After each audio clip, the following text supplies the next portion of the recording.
Exclusive દર્શકો માત્ર news capital પર, કારણ કે સૌથી પહેલા આ સમાચાર વૈભવી આપણે દર્શકો સુધી પહોંચાડ્યા અને એક તારના નામ જેમ જેમ આ કૌભાંડ થઈ રહ્યું છે અને આ જે વિગતો સામે આવી રહી છે તેની બિલકુલ કરી છે. આ સીધા દ્રશ્યો છે એટલે કાર્યવાહી છે તે હવે પૂરજોશમાં અત્યારે ચાલી પણ રહી છે. તેની શરૂઆત પણ કરી દીધી છે. પરશુરામ રોય કે હમણાં થોડી જ મિનિટો પહેલા તેમની સાથે આપણે વાત પણ કરી, પરંતુ તેમને હવે શકંજામાં લઈ લીધા છે. બીજી એક મહત્વપૂર્ણ બાબત કે જીગર જેની ઉપર આપણે નજર કરીએ તો છે તુષાર ભટ્ટ છે, તેમનું રહેઠાણ તો વડોદરામાં બતાવતા હતા અને સાથે પરશુરામ રોય તેનું પણ રહેઠાણ છે તે વડોદરા ખાતે બતાવી રહ્યા છે. એટલે આ લિંક અહીંયા ચોક્કસપણે દેખાઈ રહી છે. થોડી જ વારમાં આપણે એ પણ સાંભળીશું કે જે પ્રમાણે જે કાર્યવાહી છે તે કરવામાં આવી, પરંતુ પરશુરામ રોયે શું નિવેદન આપ્યું તે પણ ન્યૂઝ કેપિટલ થોડી વારમાં આપણે બતાવશે. પરંતુ એસઓજીએ અત્યારે કાર્યવાહી કરવાની શરૂઆત કરી દીધી છે. આ સીધા દ્રશ્યો વડોદરાના આપ જોઈ રહ્યા છો. એસઓજી અત્યારે જે પરશુરામ રોય છે તેની અટકાયત કરી લીધી છે અને હવે આગામી સમયમાં અનેક ખુલાસાઓ પણ થવાના છે. જીગર બિલકુલ, હવે જે એફઆઈઆર ની કોપી છે અને એ પણ આપણે પહેલા બાઇટ સાંભળી લઈશું, પોલીસે કયા પ્રકારની કાર્યવાહી કરી તેની વિગતો આપીશું. પણ આપણી પાસે વૈભવી જે એફઆઈઆર ની કોપી છે એની અંદર જે ઉલ્લેખ કરવામાં આવ્યો છે એ ઉલ્લેખ પણ આપણે જઈશું અને સૌથી પહેલા ફરીથી એ દ્રશ્યો પણ બતાવીશું કે જેમાં આરોપીને પરશુરામને ત્યાંથી ઉઠાવવામાં આવ્યો.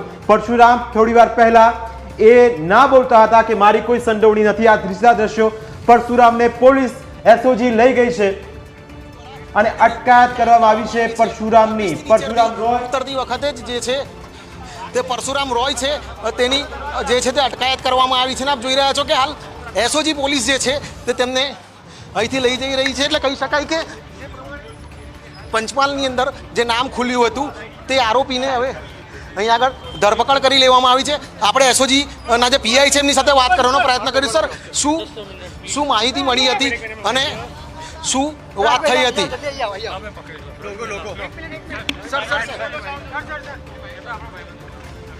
જી બિલકુલ, હાલ એસઓજીના જે પીઆઈ છે તેઓ વિગત મેળવી રહ્યા છે અને તેમને જે અટકાયત કરી છે આરોપી વિશે તે વિશે માહિતી થોડીક જ વારમાં આપવામાં આવશે. આપ જોઈ રહ્યા છો કે હાલ એસઓજી પોલીસે જે છે તે આરોપીને જે છે તે અટકાયતમાં લીધો છે. જે પરશુરામ રોય છે તેની અટકાયત કરી લેવામાં આવી છે એસઓજી પોલીસ દ્વારા.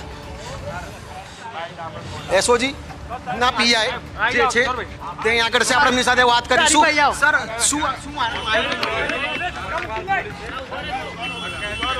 જુઓ, હાલ થોડી માહિતી પ્રાથમિક હાલ તો ઓફિસે જ આપી દઉં. ના ના હવે વ્યવસ્થિત બ્રીફ આપી દઉં.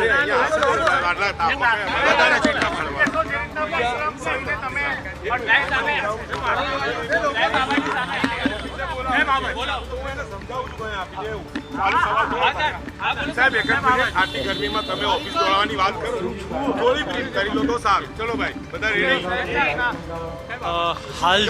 સમગ્ર વિગત હાલ જે આપ જાણો છો કે જે ગોધરા ખાતે જે નીટની પેપર બાબતે તપાસ ચાલી રહી છે એ બાબતે જે એક શકમંદ ઇસમ છે પરશુરામ રોય, તેઓને હાલ ફતેગંજ એમની ઓફિસમાંથી હાલ એમને શકમંદ તરીકે અટકાયતમાં એસઓજીએ લીધેલા છે અને આગળની જે તપાસ છે એ એસઓજી પંચમહાલ જિલ્લાને અમે કરશું અને આગળથી જે પણ આગળની જે લીગલ કાર્યવાહી છે એ આપને માહિતી ચોક્કસથી શેર કરવામાં આવશે. હાજી, એ ચોક્કસથી અમે સાથે હતા અને સવારથી આ બાબતે સર્વેલન્સ ને અન્ય કામગીરી ચાલુમાં. તપાસ અને પૂછપરછનો દોર વડોદરા એસઓજી કરશે કે પછી એને તમે હવાલે કરશો ત્યાં પંચમહાલ? જે આગળ જે પંચમહાલ પોલીસ આ બાબતે એકચ્યુઅલી તપાસ કરી રહી છે અને એ લોકો જ આગળની તપાસ કરશે અને એમને આગળની જે પણ કાયદેસર કાર્યવાહી છે એ એમના તરફ કરવામાં આવશે અને જે પણ આરોપીના શું રોલ છે એ બાબતે આગળથી સિનિયર અધિકારીઓ તરફથી આપણને માહિતી આપવામાં આવશે. તમે શું કાર્યવાહી કરી છે? હાલ અમે માત્ર અને માત્ર જે એફઆઈઆરમાં નામ છે એના આધારે આરોપીને અમે હાલ અરેસ્ટ કર્યા છીએ. જી, thank you.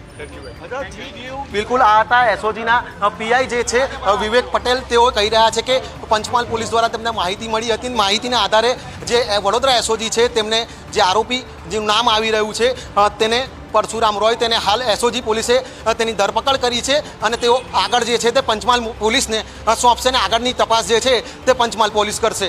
Ankit ગોંડસીકર, news capital, Vadodara.